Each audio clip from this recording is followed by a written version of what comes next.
issand jumal. Iraani ülemjuht on kadunud. Suurimad pangad külmutasid kõik kontod ja režiim on pankroti äärel. Sajjad iraanlased avastasid eile, et ei pääse oma rahale ligi. Sularaha automaadid ei töötanud, veebilehed olid blokeeritud ja pangakontorid tühjad. Meeleheide kasvab. Sepah Pank ja Pank Melli kliendid said SMS-i.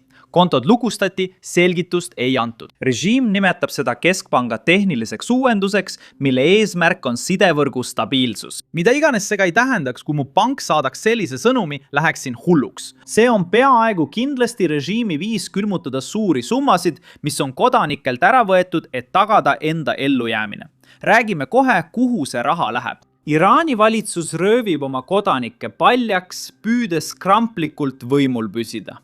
See pole ka esimene kord. See kriis viib ühe meheni, kes on seotud uue ülemjuhiga. Kas mäletate, miks jaanuari protestid algasid? Iraan pidi oma valuutat devalveerima, sest üks pank kukkus kokku. Selle panga nimi oli Ayande Pank. Ayande panga taga oli Ali Ansari. Kui nimi tundub tuttav, siis rääkisime temast hiljuti. Ali Ansari on Iraani ärimees ja uue ülemjuhi Mojtaba Khamenei lähedane sõber. Oli Ansari variisik, kes ostis Mujtabale Euroopas $100 miljoneid väärt kinnisvara. Ainult Londonis $150 miljoni väärtuses kinnisvara. Tal on palju sidemeid ja see hakkab rolli mängima, sest vaadake, on Ansari kogu aeg ettevõtja olnud. Ta on olnud Iraani eliidi äriringkonnas alates 90-ndatest. 2013. aastal asutas ta Ayanda panga, millest sai kiiresti üks Iraani juhtivaid panku. Miks? Väga lihtne. See pakkus riigi kõrgeimaid intressimäärasid, nii et miljonid iraanlased kandsid oma säästud sellesse panka, et teenida seda magusat intressi. Aga kui keegi pakub liiga kõrgeid intressimäärasid, pead sa küsima, kust see raha tegelikult tuleb. Selle panga raha tuli suurtest laenudest, mida anti Iraani arendusprojektidele. Üks suurimaid laene anti tegelikult projektile Iran Mall. Tegelikult polnud see kaubanduskeskus, vaid linn. See oli 2 korda suurem kui Pentagon ja kujundatud 16. sajandi Pärsia keiserliku palee järgi. See oli maailma suurim kaubanduskeskus. Ja kellele see kuulus? Ettevõte, mida juhtis Ali Ansari. Kindlasti olete seda nime kuulnud. Las ma selgitan seda keerulist seoste võrgustikku. Ansari pank pakub meeletut intressi, et meelitada Iraani hoiustajaid. Miljonid iraanlased paigutavad oma säästud panka, mis annab suure laenu Ansari ettevõttele maailma suurima kaubanduskeskuse ehitamiseks. Võtame geopoliitilise mütsi peast ja paneme pähe ärimütsi, sest tegu on ärialused kursusega. Iraan on riik, millest me just rääkisime ja mis on juba väga pikka aega majanduskriisis. Tegime jaanuaris arvutusi ja leidsime, et keskmine iraanlase kuupalk võimaldab osta vaid umbes 8 muna. See pole just palju. Inimesed pingutavad elatise nimel. Öelge kommentaarides, kas siin riigis on piisavalt nõudlust kaubanduskeskuse ülalpidamiseks. See pole lihtsalt kaubanduskeskus, vaid maailma suurim. Kuna Ansari videote all polnud teie kommentaare, ei teadnud ta vastust. Ta sai valusalt teada, et kaubanduskeskus kukkus läbi ja ettevõte ei suutnud tavaliste iraanlaste laenu tagasi maksta. See on keerulisem Ponzi skeem. Kui kaubanduskeskus varises, kukkus ka pank. See juhtus eelmisel aastal. Iraan ei saa seda endale lubada. Pangandussüsteem on aluseks kaasaegsele majandusele. Kui usaldus ühe panga vastu kaob see peaaegu kõigi pankade vastu. See on suur probleem, eriti kui läbi kukub üks riigis suurimaid panku. Iraani keskpank pidi tegutsema, et taastada usaldus majanduse vastu. Iraani keskpangal on vähe võimu ja majandus vaevu toimib. Seega tegid nad ainsat, mida said. Nad lihtsalt trükkisid palju raha, et päästa kõik hoiustajad ja nad devalveerisid valuuta. Nad sundisid pankrotistuvat panka liituma riigipangaga, millest kohe räägime. Selle panga nime mainiti ka video alguses. Kui Iraani keskpank trükkis liiga palju raha ja pidi valuutat devalveerima, kasvas riigis juba niigi tohutu inflatsioon veelgi. Mis on tohutu pluss tohutu? veelgi tohutum. See 5 jaanuari protestideni, kus režiim tappis võimu hoidmiseks 30 kuni 40 000 inimest, aga Ali Ansariga ei juhtunud midagi. Võiks arvata, et Ponzi skeemi juhtija seisaks kriminaalsüüdistustega silmitsi, kuid nüüd on ta ülemjuhiga sõber ja pääses karistuseta. Tegelikult võiks väita, et valitsus astus isegi vahele, et teda päästa. Aga kes kannatasid? Iraanlased. Tavalised iraanlased kannatasid. Olukord halveneb veelgi. Nagu mainisin, Ajanda pank kukkus kokku ja valitsus sundis selle ühinema riigipanga Bank Melliga. Bank Melli on üks pankadest, mis eile kas kukkus kokku või külmutas kõik kontod. Mürk levib kõikjale ja hävitab majandust. Tahan rõhutada režiimi silmakirjalikkust, sest nad süüdistavad oma majandusprobleemides sanktsioone. See, mida me pangas nägime, polnud sanktsioonid, vaid korruptsioon. Nad ei pidanud looma püramiidskeemi. Nad ei pidanud päästma ilma vastutavat isikut vastutusele võtmata ega laskma tal vabalt lahkuda. Mõelge sellele, sanktsioonid ei sunni neid seda tegema. Režiim ja poliitikud on korrumpeerunud ning iraanlased kannatavad. Vaatame, miks pangad kontosid külmutavad.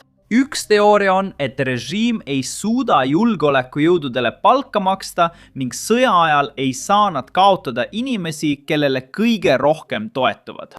Nad blokeerivad tsiviilkontod, et suunata raha revolutsioonikaardi ja Basiji liikmetele. Teine teooria puudutab Araabia Ühendemiraate. Näete, paljud Iraani eliidi liikmed on aastaid oma raha Araabia Ühendemiraatidesse paigutanud. Pärast Iraani pommitamisi AÜE tsiviilelanike ja infrastruktuuri vastu on AÜE valitsus arutanud nende varade külmutamist. Rääkisime sellest nädal tagasi. Võib-olla otsustas AÜE külmutamise üle ja raha on nüüd kadunud. Pangad tegutsevad paaniliselt ja võivad kaaluda taas raha trükkimist. See on eksistentsiaalne kriis. Pangandussüsteem on tänapäeva majanduses üks olulisemaid süsteeme. Kuigi Iraan pole kaasaegne majandus, vajab ta siiski pangandussüsteemi. Aga mis olukorra veel hullemaks teeb, on see, et kõik see toimub ajal, mil uus ülemjuht on täielikult kadunud. Või ta polegi vist üldse välja ilmunud. Enne kui räägime kuulujuttudest, et ülemjuht on surnud, tuletan kiiresti meelde, et vajutage allpool meeldib ja telli nuppu. See aitab meid algoritmis tõesti palju. Nüüd räägime uuest kuulujutust, mis sai alguse Iraani riigi televisioonist, mitte suvalistelt inimestelt Twitteris või YouTube'is. 2 päeva tagasi teatasid nad, et Mustafa Khamenei pöördub otse-eetris rahva poole pärast tema väljakuulutamist. See pidi olema tema ametlik tseremoonia, kuid ta ei ilmunud kohale ja otseülekannet ei tehtud. Ja mis veel hullem, riigitelevisioon ei maininud seda enam kordagi. Nad ei andnud mingit selgitust, miks ta kohale ei ilmunud. Nad ei andnud uut aega, millal ta võiks ilmuda. Nad ignoreerisid sisuliselt fakti, et olid ise teatanud ülemjuhi kõnest. See ainult ägestas olukorda. Olukorra hullemaks muutmiseks näitas riigitelevisioon tema kõne asemel pilti, mis oli kujundatud, nagu ta oleks surnud. See pole nali. Vaadake seda klippi. Mis arvate? Kas see pilt ei tundu nagu surnust? Tuleme varsti tagasi.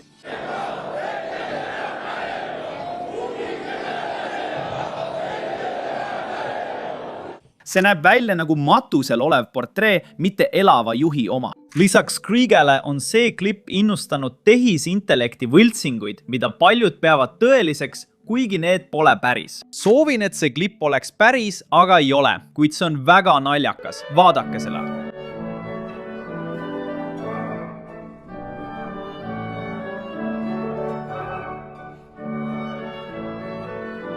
Nüüd liiguvad Iraanis mõned huvitavad kuulujutud, mida on raske kinnitada, kuid mis on olulised jagada.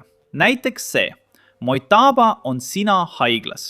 Ta on raskelt igastatud kõhus ja jalgades, on hingamisaparaadil ega tea, et sõda käib ja tema perekond hukkus pommitamises, rääkimata sellest, et temast sai juht. Tema operatsiooni tegid doktor Zafar Gandhi ja doktor Mareshi. Iraani president Pezeshkian käis 2 päeva tagasi koos arstiga Mujtabat vaatamas, et olla kursis Khamenei poja seisundiga. Haiglas on range turvalisus ning intensiivravi osakonda pääseb vaid vähesed. Tahan selle nüüd selgeks teha. Me ei saa midagi kinnitada, kuid muret teeb see, et kui ta elus oleks, peaks praeguseks olema videopöördumine. Avalikkuse ette mitte ilmumine on arusaadav, sest Iisrael on teatanud, et nad sihivad teda. Videopöördumine on miinimum, mida ta peab tegema, kui on elus ja teadvusel. Tema isa tegi seda alati. Kui ta aga ei saa rääkida, on see hoopis teine lugu. Aga see tekitab muid küsimusi. Näed, ülemjuht on tehniliselt ka ülemjuhataja. Kui ta on hingamisaparaadi all või teadvuseta, ei saa ta revolutsioonikaarti ega sõjaväge juhtida. Nii et ma arvan, et see on Ali Larazani mees, kellest me varemgi rääkisime. Tema juhib Iraani ja tema juhib sõjaväge. Kui see on tõsi, tekib palju küsimusi, miks nii on. Kas ekspertide kogu hääletas tema poolt, eriti kui ta ei saa avalikult kõnet pidada? Kas ta ise taotles ametisse nimetamist või tegi midagi? Tiim, et olid ka teised, näiteks Khomeini pojapojad, kes olid tema vastu ja arvasid, et ta ei peaks ametisse saama, vaid keegi teine. Oli ka teisi, kes olid Khomeini konkurendid. Kui Khomeini ise ei toetanud oma ametisse nimetamist, siis kuidas ta võitis? Paljud küsimused on vastuseta. Võib-olla keegi surus ta valimise läbi, sest soovis, et ta saaks võimu. Siis ta sureb ja midagi muutub. Ma ei tea, palju teooriaid. Teie võite kommentaarides allpool teooriaid arutada. Kas sind üllatab, et sellest uuest juhist pole midagi kuulda ega näha olnud? Ilmselgelt oleks tema turvalisuse pärast suured mured. Ma saan aru, et ta sai ka haavata. Kas tema valimine üllatas sind? Tema valimine polnud üllatus, sest on räägitud, et ta võib isa surma järel tema järglaseks saada. Seda on arutatud üle 10 aasta. Mõtlen samuti, kas see, et teda pole nähtud, viitab võimalikule surmale? Tähendab, ma ei usu, et oleks selget märki, et keegi oleks temaga rääkinud. Iraani president Masoud Pezeshkian ütles täna, et ei tema ega keegi teine tema valitsusest pole noorema Khomeineiga rääkinud pärast seda, kui ta pühapäeval ülemiriiks määrati. Nii et selle ümber on endiselt väga palju segadust. Kui vaadata umbes 10 päeva tagasi, kulus neil samuti kaua aega, et teatada tema isa tapmisest. Seega on täiesti ebaselge, mis kulisside taga toimub, kuid süsteemis käib selge võimuvõitlus.